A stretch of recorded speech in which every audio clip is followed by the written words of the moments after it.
समस्त ख्रीष्ट प्रेम मोर आंतरिक नमस्कार।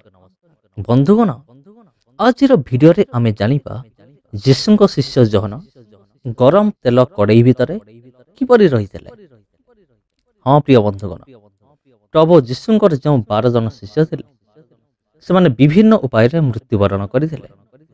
सेमानक मध्यरु इस्करित यहूदा निजको फांसी लगेला परे बाकी 11 जन शिष्य विभिन्न ताड़ना मध्य गति करथिले। और सेमानक मध्य यीशुंक प्रिय शिष्य जहन अन्यतम अटंती। तेबे चलंतु बंधुगण, आमे जानिबा जहन किपरि गरम ततला तेल भितरे रहिथिले। प्रिय बंधुगण, प्रभु यीशुंकर 12 जन शिष्य किपरि मृत्युवरण कले से विषय मो चैनल रे वीडियो रही अछि। जदि आपण देखि नाहंती तेबे मो चैनल को जाई देखि परिबे। यीशुंकर 12 जन शिष्य मध्यरु 10 जन ताड़ना द्वारा मृत्युवरण करथिले, किंतु जहन एपरि जने शिष्य थिले जे ताड़ना द्वारा मृत्युवरण करि नथिले। तांकर मृत्यु स्वाभाविक मृत्यु हेतला। और जहन यीशुंकर जने अति निकटतर एवं प्रिय शिष्य थिले। जहन जबदींक पुत्र थिले और जहनकर भाई जाकुब मध्य यीशुंकर 12 जन शिष्य मध्यरु अन्यतम थिले। जाकुब जहनक ठारू बयस रे बड़ थिले, जाहाको आपण पाई परिबे प्रथम सुसमाचार पुस्तक रे। और यीशुंकर शिष्य जहन जने माछ धराली अर्थात केउट थिले। तांकर बाबा मध्य जने पेशादार माछ बेपारी थिले। और तांकर किछि कार्यकारी माने मध्य तांक सहित काम करुथिले। 12 जन शिष्य मानक मध्यरु जहन बयस रे सबुठारु छोट थिले। जेतबेले प्रभु यीशु 12 जन शिष्य को आह्वान कले, जेतबेले प्रभु यीशु जहन को आह्वान कले सेतबेले जहनकर बयस थिला मात्र 24 वर्ष। यीशु को आह्वान पूर्व एही शिष्य जहन डुबक जहनकर जने अनुसरणकारी थिले। यीशु सहित साक्षात हला परे जहन यीशुंकर जने रेगुलर शिष्य भाव परिचित होइथिले। बाइबल रे एपरि किछि घटनावली गुड़िक रही जहाँ जहनक विषय तांकर गुण एवं चरित्र विषय सम्यक धारणा प्रदान करिथाय। आ प्रभु यीशु मत जाकुब एवं जहन ए दुई भाईंकर नाम देइथिले बिनेरिघोस अर्थात मेघनादर पुत्र। एहाको आपण पाई परिबे मार्क 3:17 पदरे। एही नाम ही दुई भाई चरित्र को वर्णना करे। से निज भावना को तो कंट्रोल करि पारुथिले, किंतु समय समय से माने सम्यक क्रोध मध्य प्रकाश करुथिले। यह केतेबेले देखिबाकू मिलिथिला जेतेबेले थरे गुटिए समीरणीय ग्राम रे यीशु को अग्राह्य करा जाइथिला।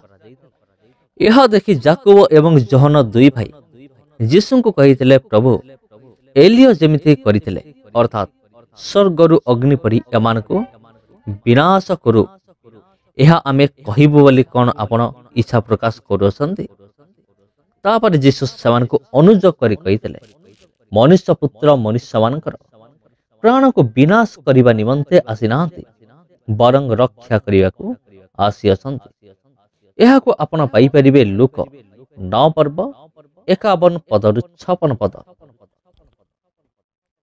यीशुंकर शिष्य मानक मध्य जहन यीशु को सबुठारु अधिक एवं भल भावरे बुझी पारिथिले।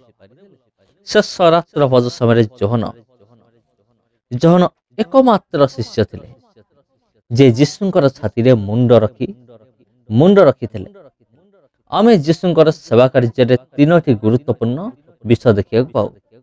प्रथम, प्रभु यीशु जाइरसंकर कन्या को जीवन दान करथिले। आ द्वितीय, जेतेबेले यीशु निजर रूप को पर्वत उपरे परिवर्तन करथिले आ अन्य रूप धारण करथिले। एवं तृतीय, जेतेबेले यीशु गेतसेमनी बगीचा भितर प्रार्थना करथिले। ए तीनोटी विषय यीशुंकर तीन प्रकार चरित्र को प्रकाश करिथाय। लूक, पीतर एवं जहन विषय यह वर्णना करी कहंती, ଯେ ସେମାନଙ୍କୁ ଯୀଶୁ ନିସ୍ତାର ପର୍ବର ଭୋଜ ପ୍ରସ୍ତୁତ କରିବାର ଦାୟିତ୍ୱ ପ୍ରଦାନ କରିଥିଲେ। ଯୀଶୁଙ୍କୁ ଯେତେବେଳେ କ୍ରୁଶ ଉପରେ ଚଢ଼ାଯାଇଥିଲା ସେତେବେଳେ ଏଇ ଯୋହନ ଯୀଶୁଙ୍କର ସବୁଠାରୁ ପାଖରେ ଠିଆ ହୋଇଥିଲେ। 12 ଜଣ ଶିଷ୍ୟ ମଧ୍ୟରୁ ପ୍ରଭୁ ଯୀଶୁ କେବଳ ଯୋହନଙ୍କ ହସ୍ତରେ ନିଜର ମାତା ମରିୟମଙ୍କ ଭାର ଅର୍ପଣ କରିଥିଲେ। ଯୀଶୁଙ୍କ ସ୍ୱର୍ଗାରୋହଣ ପରେ ଯୋହନ ଜେରୁସାଲେମରେ 120 ଜଣ ଶିଷ୍ୟଙ୍କ ମଧ୍ୟରେ ଥିଲେ। ପେଣ୍ଟିକଷ୍ଟ ଦିବସରେ ମଧ୍ୟ ଯୋହନ ସେଠାରେ ଉପସ୍ଥିତ ଥିଲେ। 3000 ଲୋକ ପରେ ପ୍ରେରିତମାନଙ୍କ ସହିତ ଯୋଗ ଦେଇଥିଲେ। ଆଉ ସ୍ତିଫାନଙ୍କ ମୃତ୍ୟୁ ପରେ ଯିହୁଦୀମାନଙ୍କ ଦ୍ୱାରା ତାଡ଼ନା ଅତିଶୟ ବଢ଼ିଯାଇଥିଲା। ଆଉ ଶିଷ୍ୟମାନେ ଦୁନିଆର ଚତୁର୍ଦିଗରେ ବିସ୍ତାରିତ ହୋଇଯାଇଥିଲେ। କିନ୍ତୁ ଯୋହନ ଜେରୁସାଲେମରେ ଥିଲେ। ସେ ଯୀଶୁଙ୍କ ସୁସମାଚାରକୁ ଘୋଷଣା କରିଥିଲେ। ଅନେକ ଯୋହନଙ୍କ ଦ୍ୱାରା ଯୀଶୁଙ୍କୁ ଜାଣିଥିଲେ। ଯୋହନଙ୍କର ସୁସମାଚାର ପ୍ରଚାର କରିବା ସମୟରେ ଯୋହନ ଅନେକ ତାଡ଼ନା ଭିତରେ ଦେଇ ଗତି କରିଥିଲେ। ଆଉ ଯୀଶୁଙ୍କ ପରେ 81 ବର୍ଷ ବୟସରେ ଡୋମିସିଆନ୍ ରାଜ୍ୟ କରିବାକୁ ଆରମ୍ଭ କରିଥିଲେ ଏବଂ ନିଜକୁ ଈଶ୍ୱର ଭାବରେ ଉପସ୍ଥାପନା କରିଥିଲେ। ଆଉ ତାଙ୍କର ଉପାସନା କରିବାକୁ ଲୋକମାନଙ୍କୁ ବାଧ୍ୟ କରୁଥିଲେ। ଏହି ସମ୍ରାଟଙ୍କ ଦ୍ୱାରା ଖ୍ରୀଷ୍ଟିଆନମାନଙ୍କ ପ୍ରତି ତାଡ଼ନା ଆରମ୍ଭ କରାଯାଇଥିଲା। ଯେଉଁମାନେ ସମ୍ରାଟଙ୍କୁ ଈଶ୍ୱର ଭାବରେ ଗ୍ରହଣ କରୁନଥିଲେ ସେମାନଙ୍କୁ ସମ୍ରାଟ ବନ୍ଦୀ କରୁଥିଲେ ଆଉ ହତ୍ୟା ମଧ୍ୟ କରୁଥିଲେ। ସେଥିପାଇଁ ଯୋହନଙ୍କୁ ମଧ୍ୟ ଧରି ରୋମକୁ ଅଣାଯାଇଥିଲା। ରୋମକୁ ଅଣାଯିବା ପରେ ମିଥ୍ୟା ସାକ୍ଷୀମାନଙ୍କ ଦ୍ୱାରା ତାଙ୍କୁ ଦୋଷୀ ସାବ୍ୟସ୍ତ କରାଯାଇଥିଲା। ଏହା ଦ୍ୱାରା ମିଥ୍ୟା ସାକ୍ଷୀମାନଙ୍କ ଦ୍ୱାରା ଯୋହନକୁ ମୃତ୍ୟୁଦଣ୍ଡରେ ଦଣ୍ଡିତ କରାଗଲା। ଏହାପରେ ତାଙ୍କୁ କୁଲଜିୟମକୁ ଅଣାଯାଇଥିଲା, ଯେଉଁଠାରେ 100 ଜଣଙ୍କୁ ନିଯୁକ୍ତ କରାଯାଇଥିଲା, ଯେଉଁମାନେ ଯୋହନକୁ ମୃତ୍ୟୁଦଣ୍ଡରେ ଦଣ୍ଡିତ କରିପାରିବେ। ତାଙ୍କୁ ଏକ ବହୁତ ବଡ଼ ପାତ୍ର ଭିତରେ ଫିଙ୍ଗି ଦିଆଗଲା, ଯେଉଁ ପାତ୍ରରେ ଗରମ ତେଲ ଫୁଟୁଥିଲା ଆଉ ସେଇ ତେଲକୁ ବାରମ୍ବାର ତଳୁ ଗରମ କରାଯାଉଥିଲା। ଆଉ ସେଇ ଗରମ ତେଲ ମଧ୍ୟରେ ପରମେଶ୍ୱର ଯୋହନଙ୍କର ସହବର୍ତ୍ତୀ ଥିଲେ। ତେବେ ଯୋହନଙ୍କର ମୃତ୍ୟୁ ଛାଡ଼ନ୍ତୁ ଦୂରର କଥା, ତାଙ୍କର ଗୋଟିଏ କେଶ ମଧ୍ୟ ନଷ୍ଟ ହୋଇନଥିଲା। ଏହି ଘଟଣା ଦେଖି ଜନସାଧାରଣ ଆଣ୍ଠୋଇ ପଡ଼ି ପ୍ରକୃତ ପରମେଶ୍ୱରଙ୍କର ଆରାଧନା କରିଥିଲେ। ସମ୍ରାଟ ଡୋମିସିଆନ୍ ସତ୍ୟ ପରମେଶ୍ୱରଙ୍କର ଏହିଭଳି ଚମତ୍କାର ଦେଖି ଅତ୍ୟନ୍ତ ଆଶ୍ଚର୍ଯ୍ୟ ହୋଇଯାଇଥିଲେ ଏବଂ ଦ୍ୱିତୀୟ ଥର ତାଙ୍କୁ ମାରିବାର ସାହସ କରିନଥିଲେ। ତାପରେ ଯୋହନଙ୍କୁ ପାତ୍ମୋସ ନାମକ ଦ୍ୱୀପକୁ ସ୍ଥାନାନ୍ତରିତ କରାଯାଇଥିଲା। ଯୀଶୁଙ୍କ ସାକ୍ଷୀ ସ୍ୱରୂପ ସେ ତାଡ଼ନା ପ୍ରାପ୍ତ ହୋଇଥିଲେ। ଅନେକ ଯୁକ୍ତି କରନ୍ତି ଯେ ପାତ୍ମୋସ ଏକ ବନ୍ଦୀଶାଳା ଯୁକ୍ତ ଦ୍ୱୀପ ଅଟେ, ଯାହାର ଅଧିକାରୀ ରୋମିଓ ସରକାର ଥିଲେ। ଆଉ ଭୟଙ୍କର ବନ୍ଦୀମାନେ ସେଠାକୁ ଯାତ୍ରା କରିଥାନ୍ତି।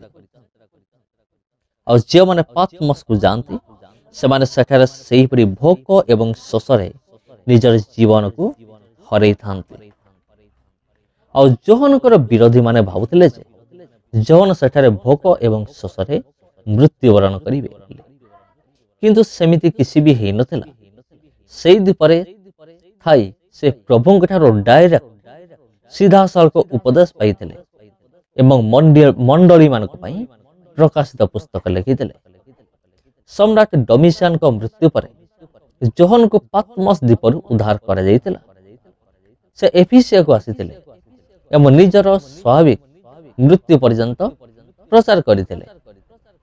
କିଛି ବାଇବେଲ ସ୍କଲାର ମାନେ ଦାବି କରନ୍ତି ଯେ ସେ ନିଜର ବୃଦ୍ଧ ବୟସରେ ମୃତ୍ୟୁବରଣ କରିଥିଲେ। ସେ ଯାହା ବି ହେଉନା କାହିଁକି, ଯୋହନଙ୍କ ଜୀବନରେ ପ୍ରଭୁ ଅଦ୍ଭୁତ କାମ କରିଥିଲେ। ଆଉ ଯୋହନ ଜୀବନର ଶେଷ ନିଶ୍ୱାସ ପର୍ଯ୍ୟନ୍ତ ଯୀଶୁଙ୍କର ସାକ୍ଷୀ ହୋଇଥିଲେ ଆଉ ସୁସମାଚାର ପ୍ରଚାର କରିଥିଲେ। ଖ୍ରୀଷ୍ଟରେ ପ୍ରିୟ ଭାଇ ଏବଂ ଭଉଣୀମାନେ, ଆପଣମାନଙ୍କୁ ପ୍ରତ୍ୟେକଙ୍କୁ ମୋର ଆନ୍ତରିକ ନମସ୍କାର। ଆଜି ମୁଁ ଏଇଠାରେ ବିଦାୟ ନେଉଛି। ଆଉ ଯଦି ଭିଡ଼ିଓଟି ଆପଣଙ୍କୁ ପସନ୍ଦ ଆସୁଥାଏ ତେବେ ଏହି ଭିଡ଼ିଓକୁ ଆପଣ ଅନ୍ୟମାନଙ୍କ ସହିତ ସେୟାର ମଧ୍ୟ କରନ୍ତୁ, ଯେପରି ଅନ୍ୟମାନେ ମଧ୍ୟ ए बाइबल ए इतिहास को जेपरि जानिए निमंत सुजोग पाइबे। तेबे एइठारे मु विदाय नउछि बंधुगण, पुनि थरे देखा हबो आपनक सहित आउ गोटे भिडियो रे आउ गोटे अध्याय। से पर्यंत समस्त मोर आंतरिक नमस्कार।